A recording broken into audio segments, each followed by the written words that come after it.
my government name gets episode Kevin Molapisi. Ke tswa Madinare, Mosimane wa Motala out there. Yeah, born in 1982. I'm a professional musician. What makes me a better artist than the rest is the fact that I'm more passionate. Like this is all I do. My love for music is, I can't even explain it in words, man. And I'm a well-rounder. I understand every aspect of the music game. Besides the raw skill of just rapping and just writing music, and I'm really well-rounded. So I don't only write my own music. I've written for other people. I've written some really successful singles out there as a ghostwriter. A ghostwriter means you can't really be acknowledged as the person who wrote that song. I've managed artists. I've managed the likes of your V's. I was actually V's first manager and mentor. Scar, Mosako, Mahosi, and a bunch of other guys, you know. So I have that aspect of being behind the scenes and on stage at the same time. Yeah. Research and planning is very important. I think as artists we take that for granted because we feel like all we want to do is just write raps or write songs and go into the studio and that's it. But I think I was blessed very early on. Like I was saying, part of me getting into the music industry involved me doing a bit of production, a bit of management. So by managing artists, I had to make sure that I research and find ways, bigger and better ways of doing things, you know, and overcoming obstacles. And I do that, and it's a very passive process for me, you know. People, when they think research, they think you going hard, going to a library, opening a bunch of big books. But sometimes it's as simple as going on YouTube and typing in your problem and finding different alternatives. So consistently doing that for me, I'm always a step or two ahead of the competition. And you don't only find answers through research, but research just opens up your mind to even igniting your own original ideas. So yeah, my desire, man, more than anything is I'm a big advocate for local music. I love local music. I feel like it should be an industry, and we lack establishment, you know. We should be able to butter our bread with what we do, like any other profession. I'm a strong advocate of people should be doing what they're passionate about. The most successful people do that. So yeah, I want to see local musicians being able to make a sustainable living. You understand? I want us to compete regionally, continentally, and internationally as brands. So that's what my dream is. That's what my vision is, and I do it through myself as an individual artist by pushing my brand as far as I can take it, but at the same time recognizing that I'm not an island. I need to empower other local artists as much as they need to empower me. So that's my passion right there, a music advocate. My story is that typical music story, and I always say this every time I get asked this question, well, how did you get started?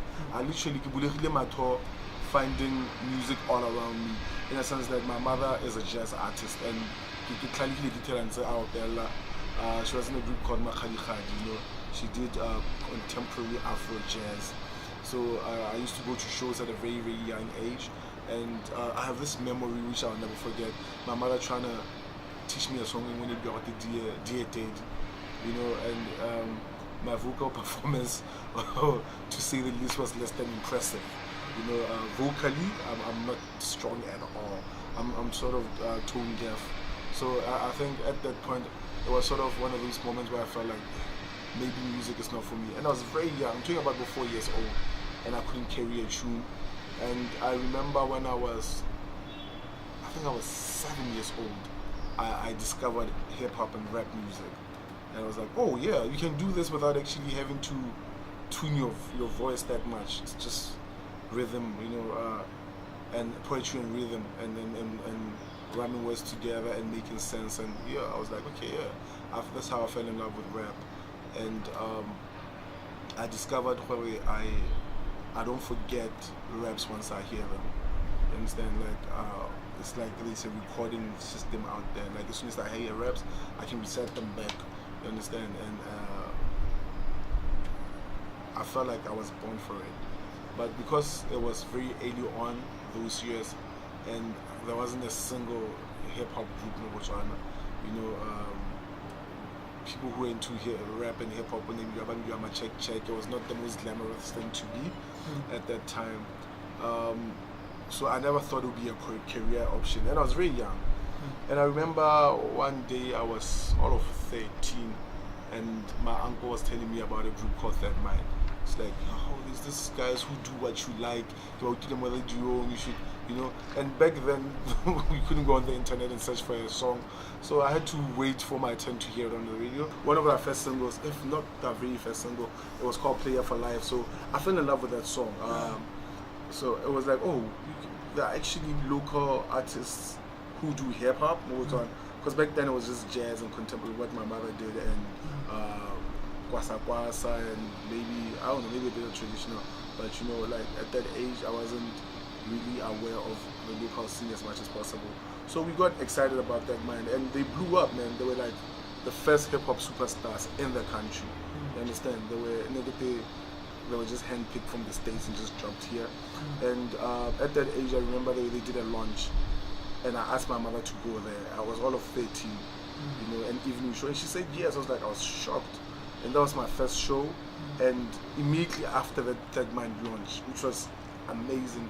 Okay, when he said it for the first time, he said it's a crew of guys who are hip hop artists. It's like Nick Seko, it's like opening up a whole new world where you stay. It's like there's this in this country. The very next day, I told my cousin who I went to the show with, my dog, we're making music. We're called Mac OT. My name is Mac Kast. Yeah, Mac Click, and we started writing music.